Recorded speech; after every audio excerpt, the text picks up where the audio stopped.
Ketika ajal datang pada seorang hamba yang beriman, maka datanglah malaikat pencabut nyawa dengan wajah yang putih berseri-seri, dengan membawa kain kafan dari surga. Ia malakul maut duduk di samping arah kepalanya mukmin, dan ia berkata, "Wahai jiwa yang tenang, keluarlah dengan mendapatkan pengampunan dan keridhaan dari Allah Subhanahu wa Ta'ala." Maka keluarlah ruh mukmin itu seperti menetesnya air dalam wadah, pelan dan lembut. Kemudian malaikat membungkus ruh itu dalam kafan yang ia bawa dari surga. Kemudian ia membawanya ke langit. Ketika malakul maut tiba di pintu-pintu langit, maka seluruh para malaikat langit selalu menanyakan siapa yang dibawa oleh malaikat maut, karena wanginya sangat begitu semerbak wangi. Maka malakul maut menjawab, "Ini adalah ruhnya si mukmin." Demikian hingga langit ketujuh, dan Allah pun berfirman, "Catatlah hambaku ini dalam surga Illiyin, dan kembalikanlah ia ke bumi.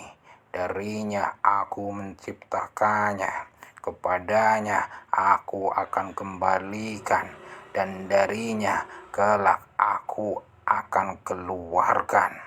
Maka ruh itu kembali pada jasadnya dalam kubur. Kemudian ruh itu berkata pada jasadnya, "Semoga Allah membalasku dengan kebaikan.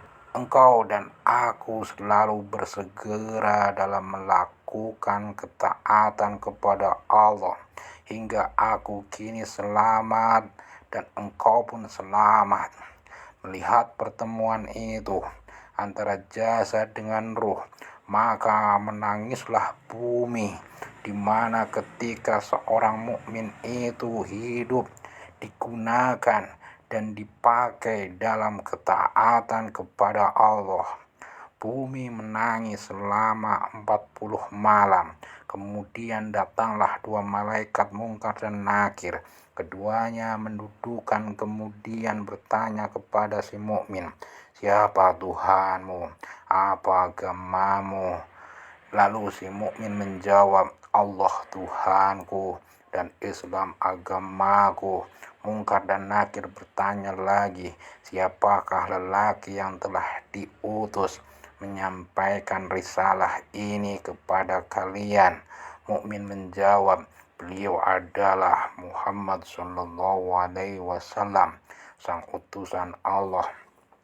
Maka terdengarlah suara panggilan dari langit, "Bukakanlah pintu surga untuknya, untuk si mukmin ini." Maka si mukmin melihat tempatnya di surga. Setelah itu kuburannya terasa luas lagi, lebar dan nyaman. Kemudian datanglah seorang yang indah rupanya, dan ia berkata, "Aku adalah amal solehmu yang akan menemanimu hingga sampai hari kiamat."